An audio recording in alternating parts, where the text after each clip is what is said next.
Tacky old woman, you're just bitter because my parents have money. My daughter-in-law shouted at me during my retirement party. My son nodded. It's true, Mom. You're useless. I replied, then make your parents return the $2 million loan I gave them. I'm glad to have you here. Follow my story until the end and comment the city you're watching from so I can see how far my story has reached.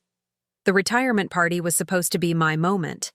37 years of working as a bookkeeper at Henderson & Associates, and they'd thrown me this lovely gathering at the country club.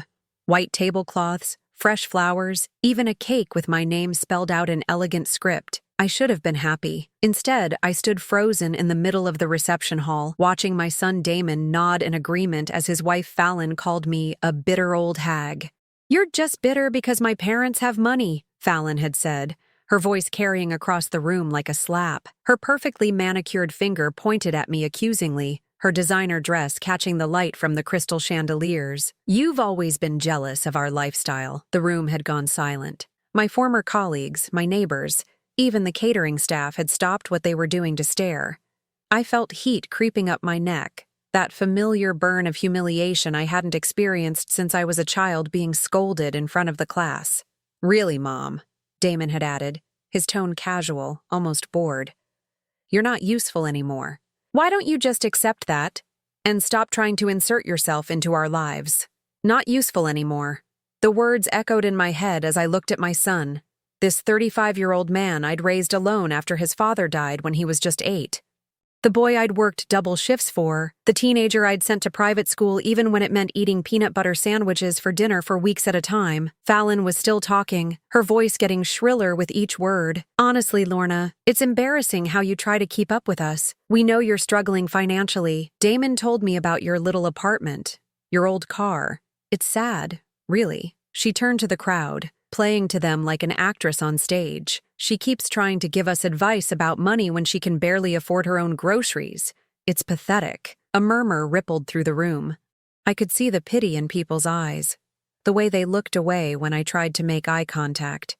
Mrs. Patterson from next door actually shook her head sadly, as if I were some charity case she'd been wondering how to help. That's when something inside me snapped. Not the explosive kind of snap that makes you scream or throw things.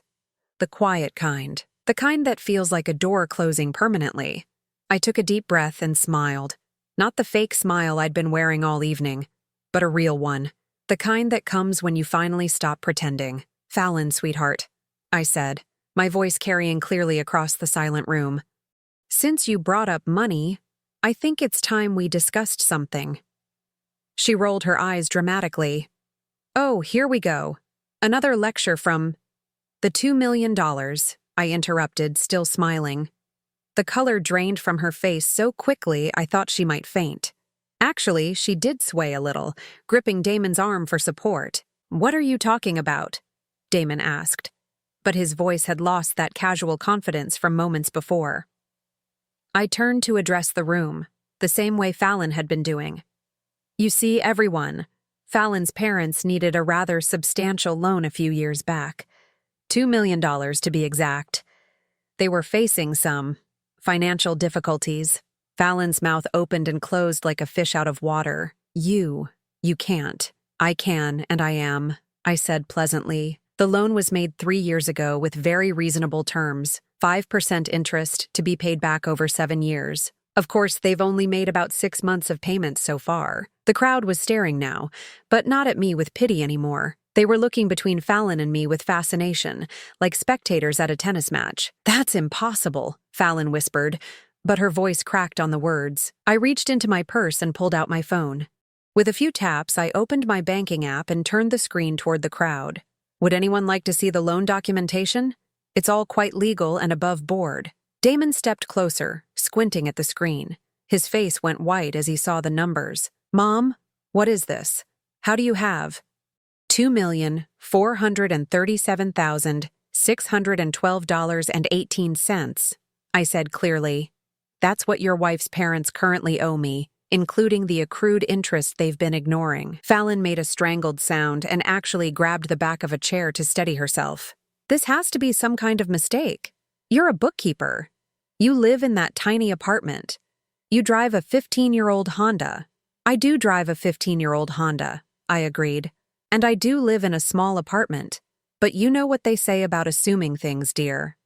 The room was dead silent, except for the soft jazz music still playing from the speakers, creating an almost surreal backdrop to the scene unfolding. You see, I continued, my voice growing stronger with each word, your parents came to me in quite a panic 3 years ago. Their business was failing, they were facing bankruptcy, and they needed capital immediately. They'd heard through mutual friends that I might be able to help. Fallon shook her head frantically. No, no, no. My parents have money. They've always had money. They paid for our wedding. They bought us the house. With my money, I said simply. All of it.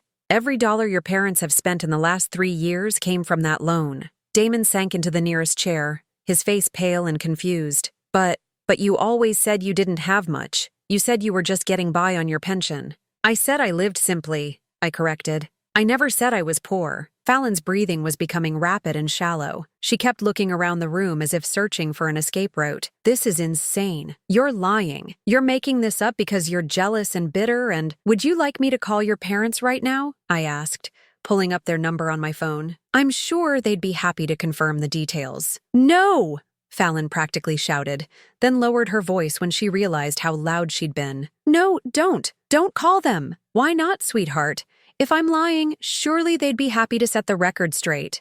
Fallon's face crumpled, and for a moment she looked like a lost child, rather than the sophisticated woman who'd been tearing me apart just minutes earlier.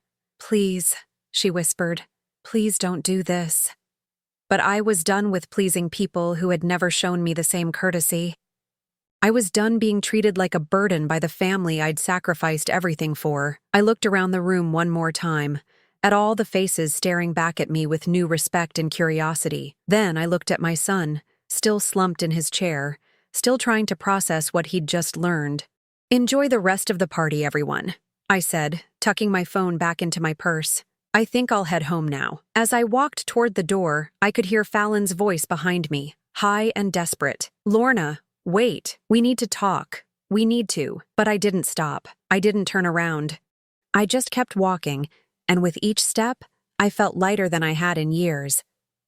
The valet brought my 15-year-old Honda around, and as I drove away from the country club, I couldn't help but smile. Tomorrow, I thought, was going to be a very interesting day. I didn't sleep much that night. Instead, I sat in my small living room with a cup of tea, surrounded by photo albums and financial documents I hadn't looked at in years. The silence felt different now. Not lonely, but peaceful. For the first time in decades, I wasn't worried about disappointing anyone. The photos told a story I'd almost forgotten. There I was at 28, holding baby Damon in the hospital, my face exhausted but radiant.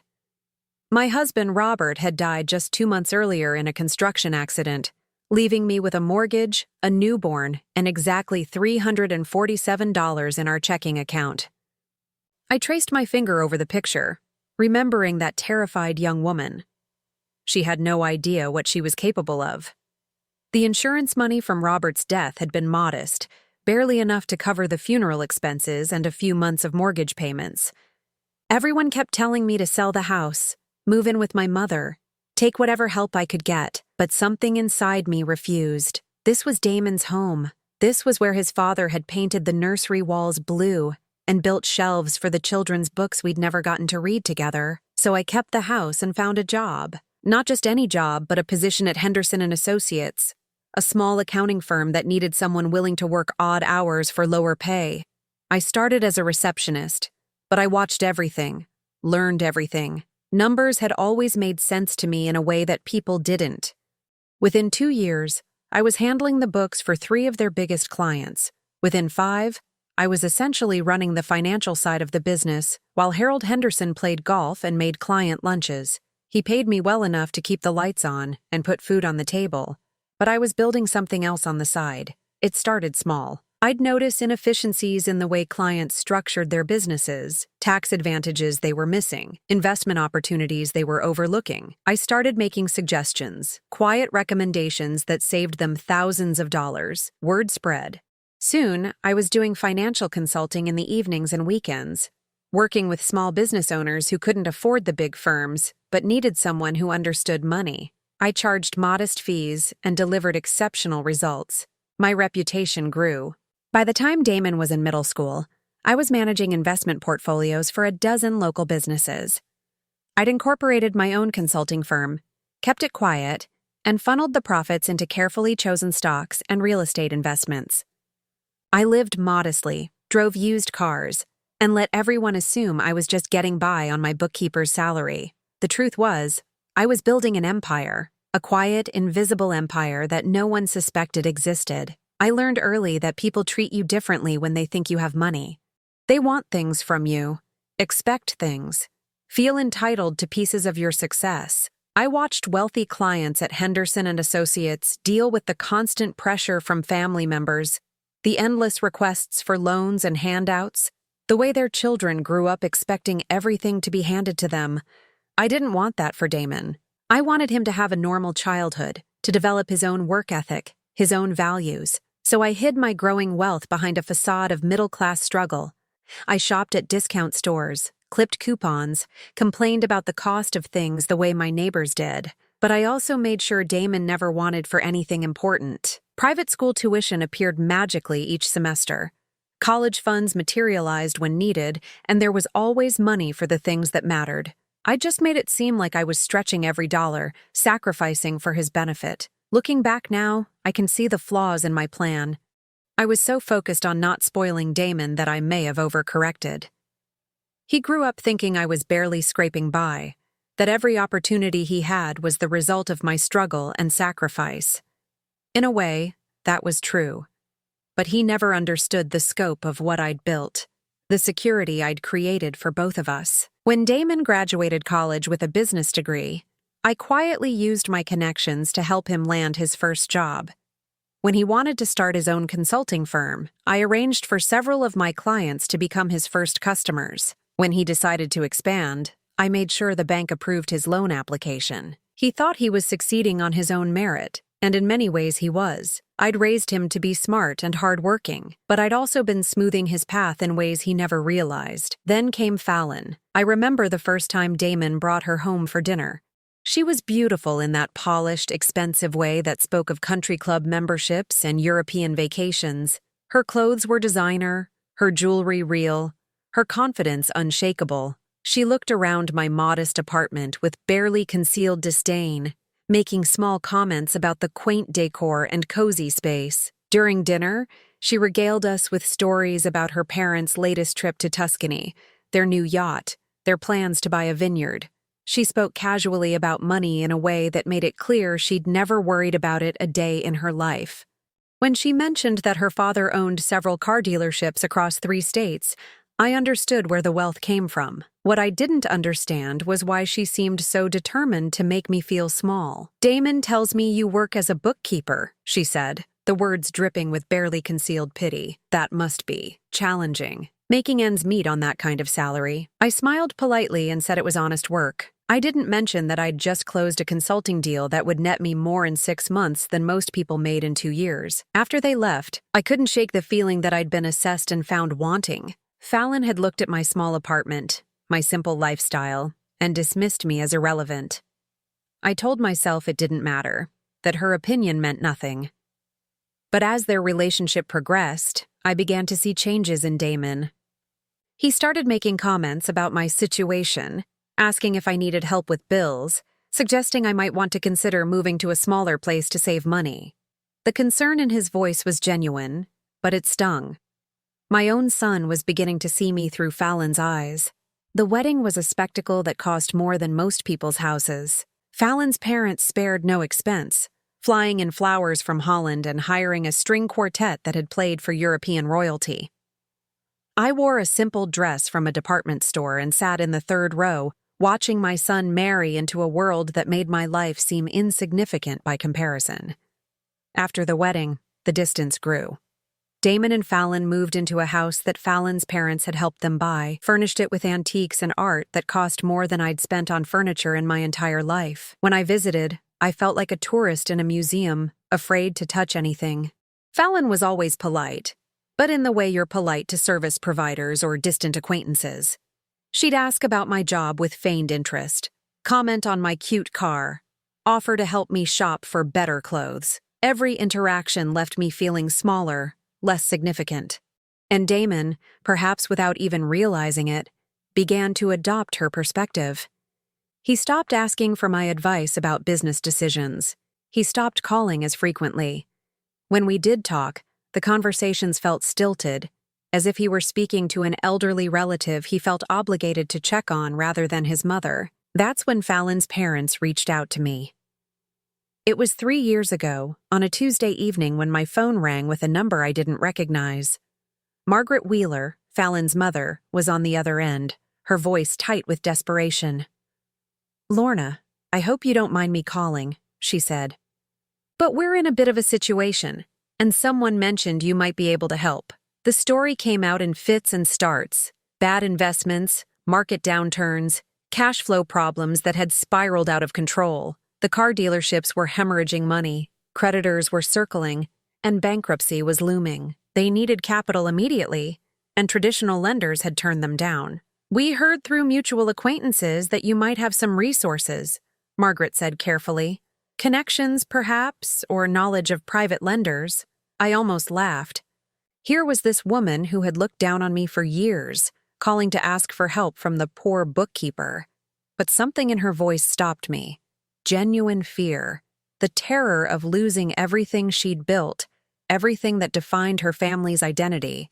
I could have said no, should have said no, probably. But I thought about Damon, about how devastated he'd be if his wife's family lost everything. I thought about Fallon, for all her faults, and how this would shatter the world she'd grown up in. And maybe, deep down, I thought this might be a bridge, a way to finally be seen as valuable, as someone worth respecting. "How much do you need?" I asked. The amount was staggering. $2 million, more money than most people see in a lifetime. But I had it, sitting in investment accounts that had been growing steadily for decades. We met the next day at a lawyer's office downtown. Margaret and Richard Wheeler sat across from me, their faces pale with stress and humiliation. The lawyer, a sharp woman in her 50s who specialized in private lending, walked us through the terms. 5% interest, payable monthly over 7 years. Personal guarantees from both Richard and Margaret. Full disclosure to immediate family members about the loan structure. Except there was no disclosure. The Wheelers made it clear they wanted to keep the details private, to maintain their dignity and their daughter's respect. I understood. Pride is a powerful thing, and they'd already swallowed enough of theirs to ask for help. So we structured it as a private investment in their business, with paperwork that would only become relevant if payments were missed. To everyone else, including Fallon and Damon, it would look like the Wheelers had found an angel investor, not that they were borrowing money from the woman their daughter treated like a charity case. The first few months went smoothly. The payments came on time, the businesses stabilized, and the Wheeler family maintained their lifestyle. Fallon never knew how close they'd come to losing everything, or who had saved them. But then the payments started coming late. Then they stopped altogether. Now, sitting in my living room with the loan documents spread across my coffee table, I realized what I should have seen from the beginning. The Wheelers hadn't just been borrowing money. They'd been buying time, maintaining appearances, hoping something would change. And when nothing did, they'd simply decided to ignore their obligations. After all, what could the poor bookkeeper do about it? They were about to find out. The morning after my retirement party, I woke up with a clarity I hadn't felt in years. The fog of hurt and confusion that had clouded my judgment was gone, replaced by something sharper and more focused. I made my coffee, sat at my kitchen table, and began making phone calls. The first call was to my lawyer, Patricia Collins.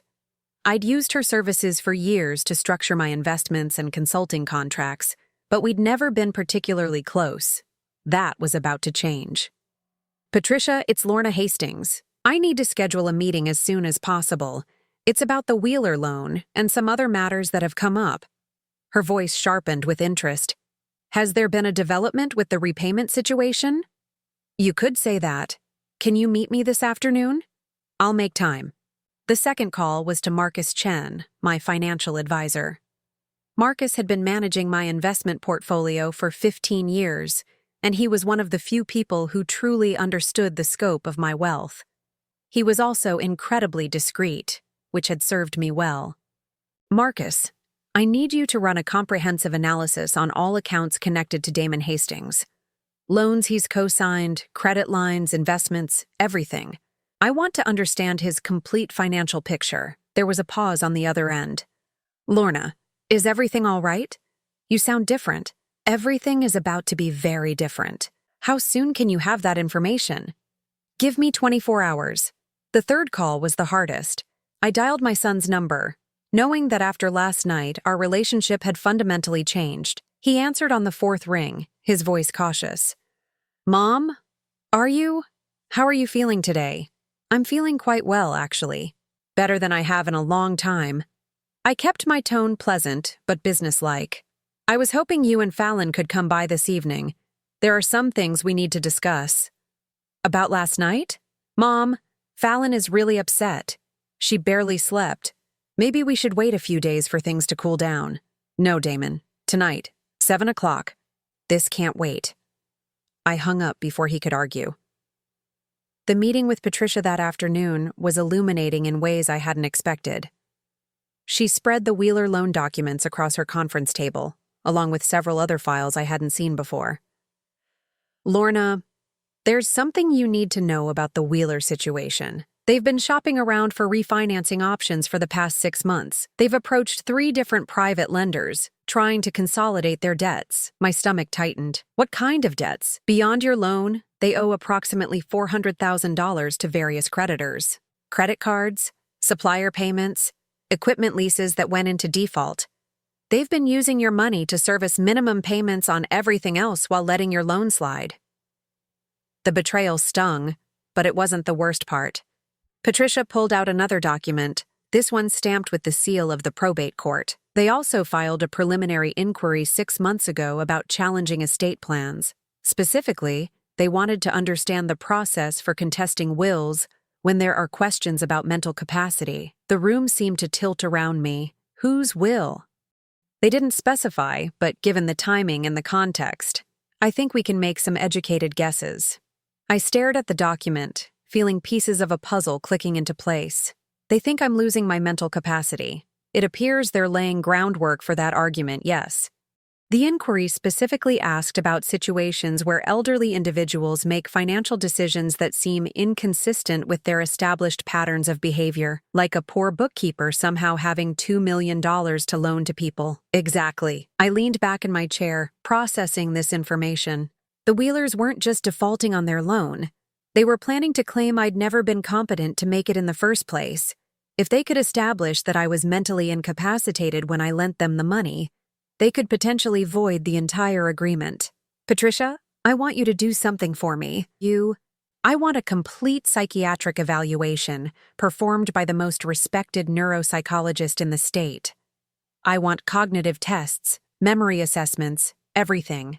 And I want it documented that I requested this evaluation myself, while clearly demonstrating sound judgment. She nodded, making notes. That's smart. It establishes baseline competency and shows you're taking proactive steps to address any concerns. There's more. I want you to prepare a new will, a very specific one. I spent the next hour outlining exactly what I wanted. Patricia's eyebrows rose higher with each instruction, but she dutifully recorded everything. That evening, Damon and Fallon arrived at my apartment exactly at 7. Fallon looked like she'd been crying, her usual perfect makeup slightly smudged. Damon seemed nervous, fidgeting with his car keys. Please, sit down, I said, gesturing to my small living room. Can I get you anything to drink? Mom, we really need to talk about last night, Damon began immediately. Fallon's parents are very upset. They're saying you're confused about some financial arrangement, but they don't want to embarrass you by— Stop! My voice cut through his rambling like a knife. Just stop talking for a moment and listen. I walked to my desk and retrieved a folder I'd prepared. These are copies of all the loan documents between your wife's parents and myself. Every page is signed, notarized, and legally binding. I handed the folder to Damon, watching his face as he flipped through the pages.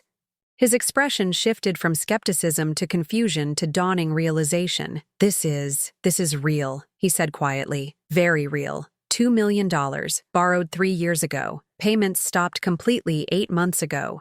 Current amount owed, including interest and penalties, is $2,612,418. Fallon finally spoke, her voice barely above a whisper. How do you have this kind of money? I earned it. Over 30 years of careful investing and business consulting. While you were assuming I was some pathetic old woman barely scraping by, I was building a financial portfolio that would make your parents' car dealerships look like a lemonade stand. Damon set the folder down with shaking hands. But you never said. You always acted like money was tight. You live in this small apartment. You drive that old car. Because I choose to. Because I learned a long time ago that people treat you differently when they know you have money. They start seeing you as a resource rather than a person. I looked directly at Fallon. Your parents came to me because they were facing bankruptcy. They begged me to help them, promised they would be faithful with payments, swore this would stay confidential to protect their dignity. I agreed because I thought it would help my son's marriage. Fallon's face had gone completely white. They told me they found an investor, some businessman who believed in the company. I am that businessman, Fallon. I saved your parents from losing everything. I made it possible for them to maintain their lifestyle, to continue funding your expensive tastes, to keep up appearances in your social circle. Damon ran his hands through his hair, a gesture I remembered from his childhood when he was overwhelmed. I don't understand. If you have all this money, why did you let us think?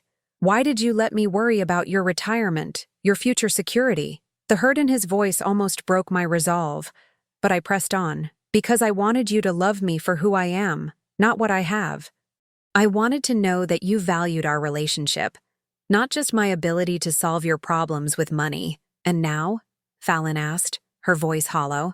I pulled out my phone and showed them a recording app. Now I know exactly what you both think of me. Last night, in front of 50 people, you called me bitter, pathetic, useless. You made it clear that you see me as a burden, an embarrassment. I played a section of audio from the previous evening, their own voices filling the small room with their harsh words. Fallon flinched as she heard herself calling me a bitter old hag. I recorded everything, I said simply. The entire conversation is documented. Damon leaned forward, his face desperate. Mom, we were upset. We said things we didn't mean. No, Damon. You said exactly what you meant. You said what you've been thinking for years, what Fallon has been telling you about me. That I'm worthless, that I have nothing to offer, that my presence in your lives is an inconvenience. I stood up and walked to the window, looking out at the city lights. What you don't know is that I've been supporting your lifestyle for years. That consulting firm you started? 3 of your first 5 clients were companies I referred to you. The bank loan for your expansion? I co-signed it quietly through a subsidiary corporation. The silence behind me was deafening. That house you live in? I helped structure the financing in ways that saved you hundreds of thousands in taxes and interest. Your retirement accounts, your investment portfolio, even Fallon's jewelry collection. All of it was made possible by advice, connections, and direct financial support that you never knew about. I turned back to face them. Damon looked stricken, while Fallon appeared to be in shock. But here's what's really interesting, I continued, my voice growing colder. I discovered today that your parents haven't just been ignoring their debt to me. They've been actively planning to have me declared mentally incompetent so they can void the loan entirely. Fallon's mouth opened and closed soundlessly. They filed inquiries with the probate court about challenging wills and estate plans. They've been laying groundwork to claim that I was mentally incapacitated when I made the loan, that I couldn't possibly have had that kind of money to lend. Damon stared at me in horror. They wouldn't. They couldn't. They absolutely could, and they were planning to, with your help. What do you mean? I pulled out the final document from my folder. This is a statement prepared by a private investigator I hired. It details conversations you've had with Fallon's parents over the past 6 months about my declining mental state, and your concerns about my erratic behavior with money. Damon's face went ashen. That's not. I never said you were incompetent. I was just worried about you, about some of the decisions you were making. Like what decisions, Damon? Like living in this small apartment when you could afford better. Like driving that old car. Like not taking vacations or enjoying your retirement. It seemed like you were hoarding money irrationally, or maybe not understanding your own financial situation. The pieces fell into place with devastating clarity. So when Fallon's parents needed character witnesses to support their claim that I wasn't mentally competent to make large financial decisions, they had your concerned observations to back them up. I didn't know, Fallon whispered. I didn't know they were planning anything like that. But you knew about the loan. Not at first. They told me last month when you stopped returning their calls about payments. They said you were confused, that you thought they owed you money, but it was all a misunderstanding. I laughed, but there was no humor in it. A $2 million misunderstanding. They said you were getting old, maybe mixing up your clients' money with your own. They were trying to figure out how to handle it gently, without embarrassing you or getting you in trouble. How thoughtful of them. Damon stood up suddenly, pacing to the far side of the room. This is insane. This whole thing is insane. My mother is apparently a millionaire. My in-laws are con artists, and my wife's family has been planning to destroy you legally. That's a fairly accurate summary. He turned to face me, his expression desperate. What happens now? I looked at my son, this man I'd raised and loved and protected, who had stood by and watched his wife tear me apart because he believed I was beneath his notice. Then I looked at Fallon, beautiful and entitled, and completely unprepared for the world that was about to come crashing down around her. Now, I said quietly, you both learn what it really costs to treat someone as disposable. The next morning, I began dismantling the invisible support system I'd built around my son's life with the methodical precision of a surgeon removing a tumor. Each cut was clean, calculated, and irreversible. My first stop was First National Bank, where I'd maintained business relationships for over 20 years. James Morrison, the senior vice president, greeted me with the warm familiarity reserved for clients whose portfolios commanded respect. Lorna, wonderful to see you. How was your retirement party? I heard it was quite the celebration. It was illuminating, James. That's actually why I'm here. I need to make some changes to several accounts and credit facilities. We sat in his office, surrounded by mahogany furniture and photographs of James with various local dignitaries. I pulled out a folder containing loan documents and cosigner agreements that Damon had never known existed. I need to remove myself as guarantor from the Hastings Consulting business credit line, I said, sliding the paperwork across his desk. James frowned as he reviewed the documents. This is a substantial facility, Lorna.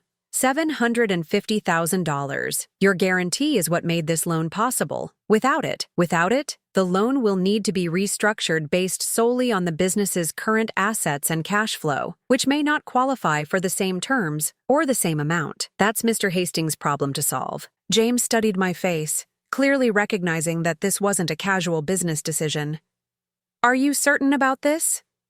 Once we process this change, it can't be undone without a complete reapplication process. I'm completely certain. The second stop was Meridian Investments, where Marcus Chen managed my portfolio.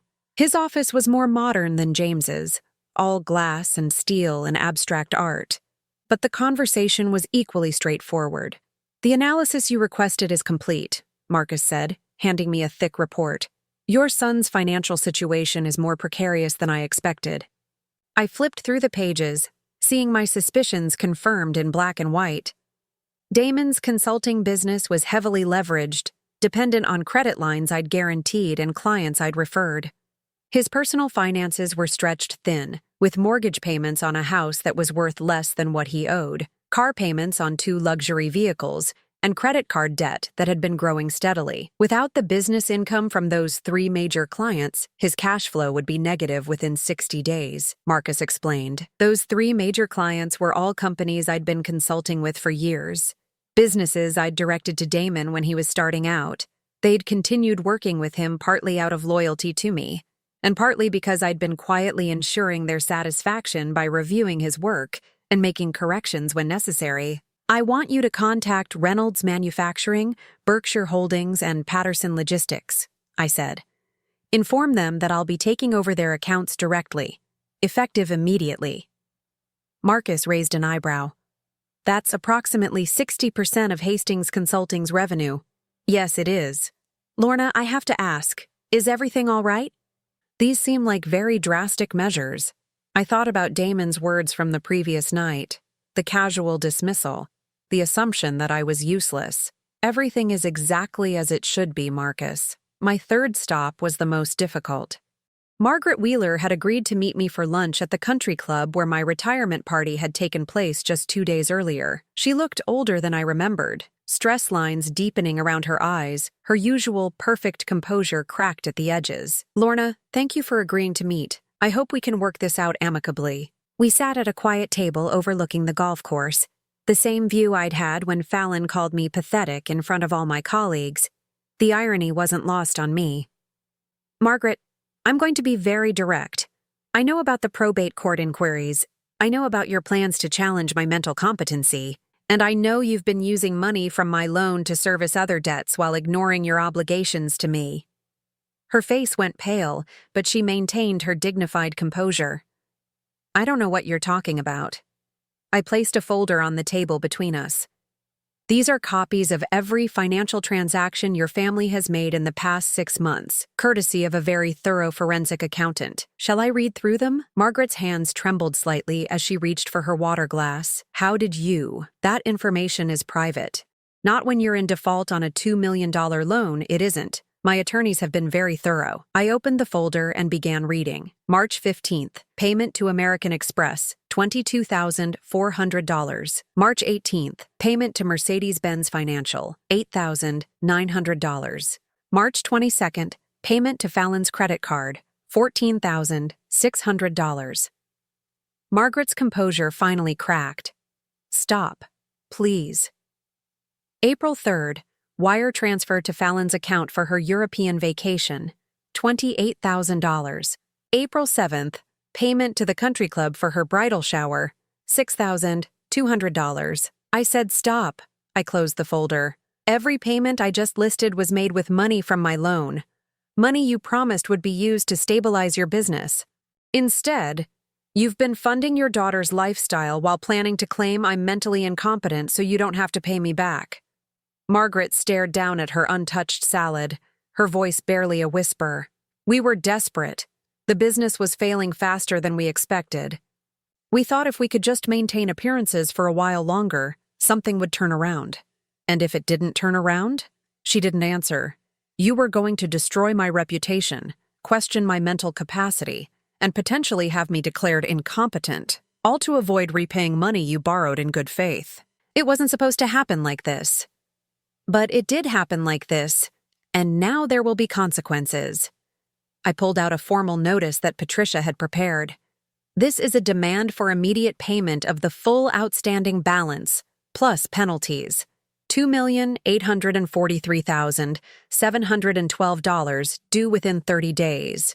Margaret's face went white. We don't have that kind of money. You know we don't. Then you'll need to liquidate assets, the dealerships, the house, the yacht I've heard so much about. Please, Lorna, there has to be another way. What if we could work out a new payment plan? Margaret, you had a payment plan. You ignored it for 8 months while spending my money on luxury items and planning to have me declared incompetent. There is no new payment plan. She was crying now, mascara creating dark tracks down her cheeks. This will destroy us. Fallon doesn't know how bad things are. This will ruin her marriage, her whole life. Her marriage is built on a foundation of lies and borrowed money. Maybe it's time she learned to live in the real world. I stood to leave, but Margaret grabbed my arm desperately. Wait, there's something else you need to know. About Damon. I sat back down, curious despite myself. Fallon has been working on him for months, convincing him that you're becoming unstable. She's been documenting every conversation you've had, every decision you've made that seemed unusual to her. She was building a case. A case for what? For having you declared incompetent. She wanted Damon to petition for guardianship over your affairs. The restaurant seemed to tilt around me.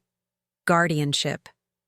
She convinced him that you needed protection from yourself, that you were making poor financial decisions, and needed someone to manage your money before you lost everything.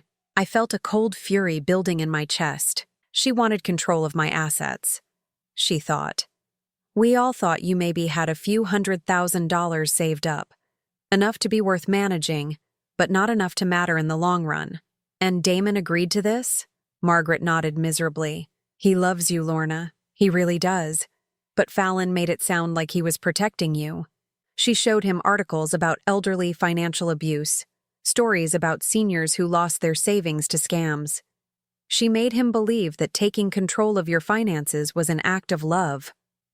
I stared across the golf course, processing this information. My own son had been prepared to strip away my autonomy, to treat me like a child who couldn't manage her own affairs, all because his wife had convinced him it was for my own good. When was this supposed to happen? Soon. Fallon was waiting for one more incident, something she could point to as evidence of declining capacity. She thought your retirement party might provide the opportunity. And it did, didn't it? My revelation about the loan, she'll claim that's proof I'm delusional. Margaret looked ashamed. That was the plan. I stood again, this time with finality. Thank you for telling me the truth, Margaret. It changes nothing about the loan, but at least now I understand the complete picture. What happens now? I looked down at this woman who had raised the daughter-in-law who was systematically poisoning my relationship with my son, who had taken my money while planning my destruction. Now you face the consequences of your choices, all of you. That evening, I sat in my small apartment reviewing the events of the day. 3 phone calls had already come in from Damon. Apparently, his business credit line had been frozen pending restructuring, and 2 of his major clients had terminated their contracts. I let each call go to voicemail. The 4th call was from Fallon. Her voice was high and panicked. Lorna, we need to talk. There's been some kind of mistake with the bank, and my parents are saying crazy things about loans and money, and Damon is having problems with his business. Please call me back. We need to figure this out. I deleted the message and poured myself a glass of wine. Outside my window, the city sparkled in the darkness, full of people living their lives, making their choices, facing their consequences. Tomorrow, I would take the next step. Tonight, I would enjoy the silence. For the first time in years, no one was taking anything from me. No one was manipulating me, using me, or planning my downfall. I was finally, completely in control of my own life, and it felt magnificent. The desperate attempts to reconcile began exactly 72 hours after I'd frozen Damon's credit line. I was in my kitchen making breakfast when I heard frantic knocking at my door, followed by Fallon's voice calling through the wood. Lorna, please. I know you're in there. We need to talk. This has gone too far. I finished buttering my toast before walking to the door. Through the peephole, I could see Fallon pacing on my doorstep, her usually perfect hair disheveled, her makeup smudged. She looked like she hadn't slept in days. I opened the door but didn't invite her in. Hello, Fallon. You look tired. Please, she said, her voice cracking. Please, can we just sit down and talk about this? There's been some terrible misunderstanding. There's been no misunderstanding. Would you like me to play the recording from my retirement party again? The one where you called me a bitter old hag? She flinched as if I'd slapped her. I was upset. I said things I didn't mean. People say things when they're emotional. People reveal who they truly are when they're emotional. That's when the masks come off. Fallon's eyes filled with tears, and for a moment I almost felt sorry for her. Almost. My parents are losing everything, she whispered. The bank is foreclosing on the dealerships. They're talking about selling the house. Damon's business is falling apart. His clients are leaving. His credit line is frozen. We might lose our house too. I imagine that must be very stressful for you. Don't you care? Damon is your son. Don't you care what this is doing to him? I leaned against my doorframe, studying this young woman who had spent 3 years treating me like an embarrassing relative she was forced to tolerate. Tell me, Fallon, when you were planning to have me declared mentally incompetent, did you care what that would do to me? Her face went white. I don't know what you're talking about. Your mother told me everything. The guardianship plan, the way you've been documenting my behavior, convincing Damon that I needed protection from myself. You were going to take control of my finances and treat me like a child who couldn't manage her own affairs. Fallon's mouth opened and closed soundlessly. The irony is beautiful, isn't it? You thought I was some pathetic old woman with maybe a few $100,000 you could manage for me? Instead, You discovered I have enough money to destroy your entire family's financial stability with a single phone call. Please, she said again, but the word came out strangled. Please what? Please let your family keep the money they stole. Please pretend that you didn't spend 3 years treating me with contempt. Please ignore the fact that you were planning to strip away my autonomy? I stepped back into my apartment. The answer is no, Fallon, to all of it. I closed the door before she could respond, but I could hear her sobbing on the other side. Part of me, the part that had raised Damon alone, that had always tried to be the peacemaker, wanted to open the door and comfort her. But that part of me had died at my retirement party when my own son called me useless. An hour later, Damon arrived. He looked haggard, older than his 35 years, wearing clothes that looked like he'd slept in them. This time I did let him in, but I didn't offer him coffee or ask him to sit down. Mom, you have to stop this. Whatever point you're trying to make, I get it. You're angry, you have every right to be angry. But this is destroying innocent people. Innocent people? I raised an eyebrow. Your wife was planning to have me declared incompetent so she could control my money. Your in-laws borrowed $2 million from me and then planned to claim I was mentally unfit to have made the loan. Where exactly do you see innocence in any of this? Damon ran his hands through his hair, a gesture so familiar from his childhood that my heart clenched despite everything. I didn't know about any of that. I swear to you, Mom, I had no idea what they were planning, but you did think I was becoming mentally unstable. He was quiet for a long moment. I was concerned about some of your choices. Living in this small apartment when you could afford better, driving that old car, not taking vacations. It seemed like you might be having trouble managing your money properly. So you were prepared to take away my right to make those choices. I thought I was protecting you. From what? From living the way I wanted to live? From spending my money the way I chose to spend it? From making decisions that might hurt you in the long run? I stared at my son, this man I'd raised to be independent and strong, who had been so easily manipulated into believing his mother was incompetent. Damon, I've been managing money successfully for 30 years. I built a consulting business from nothing. I accumulated wealth that you can't even comprehend. I made investments that turned thousands into millions. And you thought I needed your protection? I didn't know about any of that success. You never told me. Because I wanted you to love me for who I am, not what I have. I wanted our relationship to be real. His voice cracked. It is real, Mom. I do love you. No, Damon. You love the version of me that you can feel superior to, the struggling bookkeeper who needed your concern and your management. You don't love the successful businesswoman who's been supporting your career behind the scenes for years. That's not true. I walked to my desk and pulled out a folder I'd prepared. These are copies of every favor I've done for you, every client I've referred, every loan I've guaranteed, every obstacle I've quietly removed from your path. For 15 years, I've been ensuring your success while letting you believe you were doing it all on your own.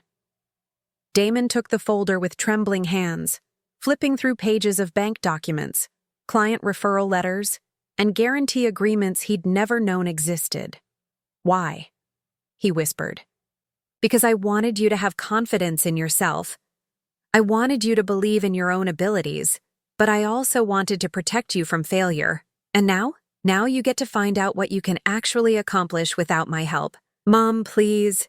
I know I've made mistakes, but I'm your son. Doesn't that mean anything? I looked at this man who shared my eyes and my stubborn chin, who had been the center of my world for 35 years. It means everything, Damon. That's why this hurts so much. Then don't do this. Don't destroy my marriage, my business, my whole life over something that can't be undone. I'm not destroying anything. I'm simply stopping my support. You're a grown man with a college degree and 15 years of business experience. If you can't maintain your lifestyle without secret help from your mother, then maybe that lifestyle was never really sustainable. What about Fallon? She made mistakes, but she loves me. She's pregnant, Mom.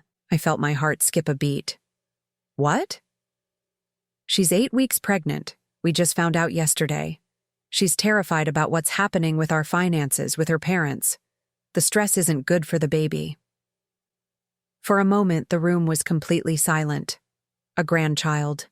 Another chance at family, at love that wasn't tainted by manipulation and greed. Then I remembered Fallon calling me pathetic, Damon agreeing that I was useless, the guardianship papers that would have stripped away my autonomy. "Congratulations," I said quietly. "Mom, please. For the baby's sake, can't we find a way to work this out?" I walked to the window, looking out at the city that had been my home for so many years. Somewhere out there, Margaret and Richard Wheeler were probably meeting with bankruptcy attorneys.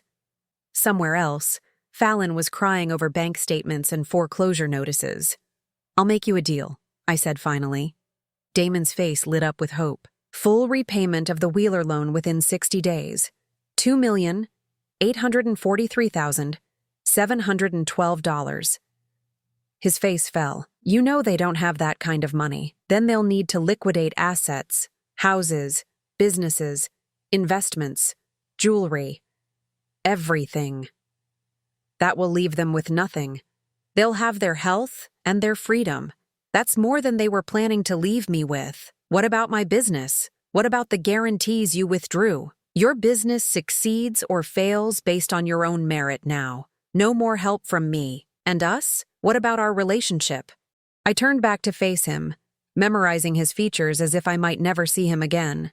"That depends entirely on you, Damon. Whether you can love and respect the real me, not just the version you thought you could control." He was crying now, silent tears streaming down his face. "I never wanted to control you.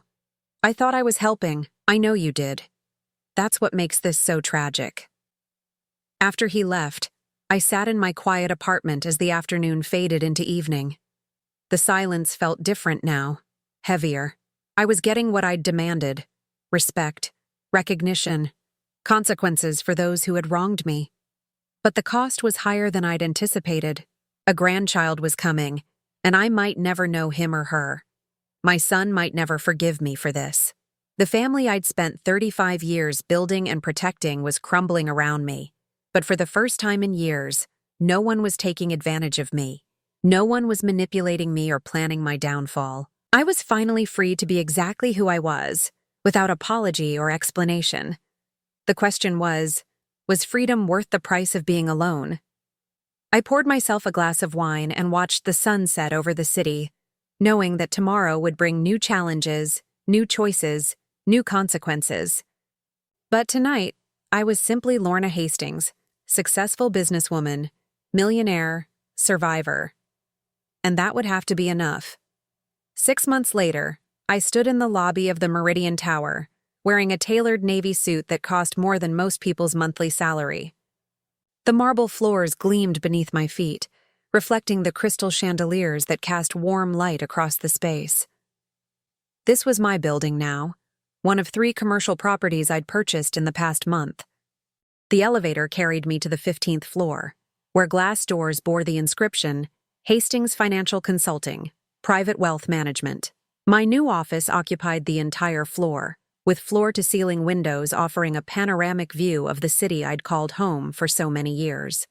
My assistant Claire, a sharp woman in her 40s who'd come highly recommended, greeted me with my morning schedule. "Good morning, Mrs. Hastings.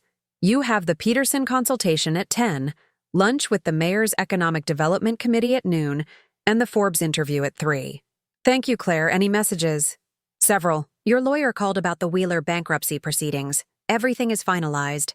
Your accountant needs to review some tax implications for the new acquisitions. And," she hesitated, "and your son called again. That's the 4th time this week." I nodded, taking the message slip without looking at it. "Hold my calls until after the Peterson meeting." The transformation had been gradual at first, then sudden. After Damon left my apartment that day, I'd made a decision that changed everything. I was done hiding who I was. Within a week, I'd hired the best image consultant in the city, updated my wardrobe, and had professional photographs taken. I'd registered Hastings Financial as a full-service wealth management firm and begun reaching out to the network of contacts I'd built over 3 decades. The response was immediate and overwhelming. Apparently, whispers of the mysterious investor who'd been making smart money moves behind the scenes had been circulating for years. When I emerged from the shadows, clients lined up to work with the woman who'd quietly built a fortune while maintaining the discretion they valued. My first major coup was convincing 3 family trusts worth a combined $800 million to move their portfolios to my firm. Word spread quickly through the wealthy circles of the city. Lorna Hastings was the real deal. The Wheeler bankruptcy had been swift and brutal. Unable to meet my payment demands, they'd been forced to liquidate everything. The car dealership sold to a competitor for cents on the dollar. The house went to pay creditors. The yacht, the art collection, even Margaret's jewelry. All of it went to auction. They'd moved to a modest apartment across town, both taking jobs they were overqualified for but desperate to have. Richard worked as a sales manager at a used car lot owned by his former competitor. Margaret worked part-time at a real estate office, showing houses she could never afford to live in again. Fallon had been devastated. The pregnancy had been difficult, complicated by stress and the dramatic change in her circumstances. She'd lost the designer clothes, the spa treatments, the lifestyle that had defined her identity. Worst of all, she'd had to watch her parents' humiliation, knowing it was partially her fault. Damon's business had struggled initially after losing my support, but he'd proven more resilient than I'd expected. He'd downsized, moved to a smaller office, and focused on building genuine relationships with clients rather than relying on my referrals. It was harder work, less profitable, but more honest. They'd sold the house I'd helped them buy and moved to a modest 3-bedroom in a middle-class neighborhood. Damon drove a used sedan instead of his luxury car. Fallon shopped at Target instead of Nordstrom, but they were surviving. The baby had been born 3 months ago, a healthy daughter they'd named Emma. The birth announcement had been simple, sent by mail with a small photograph. No elaborate celebration, no expensive gifts from grandparents, just a quiet welcome for a new life entering an uncertain world. I'd stared at that photograph for a long time, memorizing my granddaughter's tiny features, wondering if I'd ever hold her, ever know her laugh, or comfort her tears. The Forbes interview that afternoon was supposed to focus on my business success, but the journalist was more interested in the personal story. "You've become something of a legend in financial circles," she said, her recorder capturing every word. "The bookkeeper who secretly built an empire. What drove you to keep it hidden for so long?" I considered the question carefully. "I learned early that people's perception of you changes when they know you have money.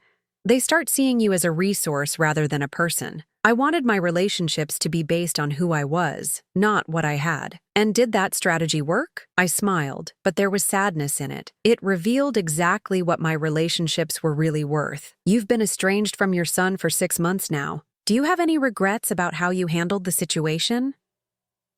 "I regret that it was necessary. I don't regret standing up for myself." "What would it take for reconciliation?" I thought about that question long after the interview ended. What would it take? An apology would be a start, but not enough.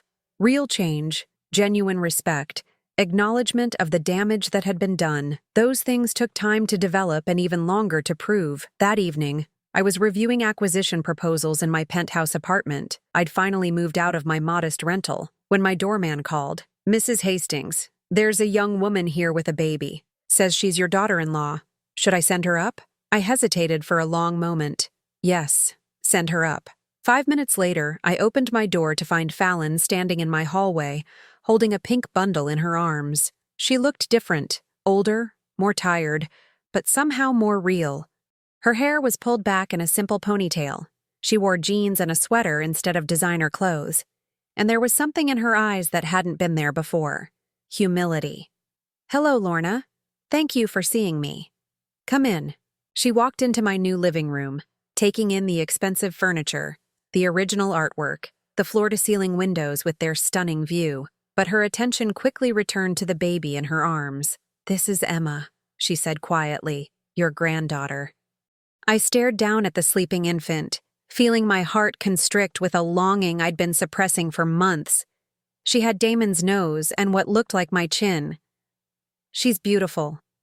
Would you like to hold her?" With trembling hands, I reached for my granddaughter. She was so light, so perfect, so completely innocent of all the pain and betrayal that had brought us to this moment. "I owe you an apology," Fallon said, her voice barely above a whisper, "not just for what I said at your party, but for everything. For the way I treated you, the way I convinced Damon to see you as a burden instead of the remarkable woman you are. I looked up from the baby to study Fallon's face. The arrogance was gone, replaced by something that looked like genuine remorse. I was spoiled and entitled and cruel, she continued. I thought money and status were the only things that mattered. I looked down on you because I thought you had less than me. And I was threatened when I discovered you had more. And now I understand what my parents did to you, what I participated in doing to you. We took advantage of your generosity and your love for Damon. We planned to take away your autonomy. We treated you like you were disposable. She was crying now, silent tears that she didn't try to wipe away. I know you have every right to hate me. I know I don't deserve your forgiveness, but I wanted you to know that I understand now how wrong I was, and I wanted you to meet your granddaughter. I held Emma closer, breathing in that sweet baby scent, feeling her tiny heartbeat against my chest. What does Damon know about this visit? Nothing. He doesn't know I'm here. He thinks you'll never forgive us, that we've lost you forever. And what do you think? Fallon was quiet for a long moment. I think that would be fair, but I hope maybe someday you might give us a chance to earn your trust back. That would take time. Years, probably. I know. And it would require real change, not just words, actions, proof. I understand. Emma stirred in my arms, making soft baby sounds. I looked down at her perfect face and felt something shift inside me. The anger was still there, the hurt, the betrayal. But love was there too. Not for Fallon, not yet, but for this innocent child who deserved better than the legacy of pain her family had created. I'm not ready to forgive, I said finally. I may never be ready, but I am ready to consider the possibility that people can change. Fallon's face lit up with hope. Small steps, I warned. Supervised visits with Emma, family counseling with Damon, complete transparency about your finances and decisions. And if there's ever another betrayal, any attempt to manipulate or take advantage, it ends permanently. Yes, she said immediately. Yes, absolutely. And Fallon? Yes, I'm not the same woman who used to hide her success to make others comfortable. I won't pretend to be less than I am ever again. If we're going to rebuild this relationship, it will be with full honesty about who we all really are. She nodded, wiping her tears. I wouldn't want it any other way. As she prepared to leave, I made a decision that surprised even me. Fallon? She turned back hopefully. Tell Damon he can call me. Not to apologize or make excuses, but to talk about Emma, about being grandparents, about what comes next. Her smile was radiant. I will. Thank you. After they left, I stood in my beautiful apartment, surrounded by all the symbols of my success, holding a small pink blanket that still smelled like baby powder. The silence felt different now. Not empty, but full of possibility. I'd learned that liberation wasn't just about breaking free from those who'd wronged me. It was about choosing who to let back in, on what terms, and with what expectations. Tomorrow, Damon would call. We would have difficult conversations about trust and forgiveness and the long road back to being a family. It wouldn't be easy, and there would be no guarantees. But for the first time in months, I felt something I'd almost forgotten: hope. The city sparkled beyond my windows, full of people making their own choices, facing their own consequences, rebuilding their own lives. And somewhere in that vast tapestry of human experience, my granddaughter was sleeping peacefully, dreaming baby dreams in a world where her grandmother was finally, completely, authentically herself. That was enough. That was everything. Now I'm curious about you who listened to my story. What would you do if you were in my place? Have you ever been through something similar? Comment below, and meanwhile, I'm leaving on the final screen 2 other stories that are channel favorites, and they will definitely surprise you. Thank you for watching until here.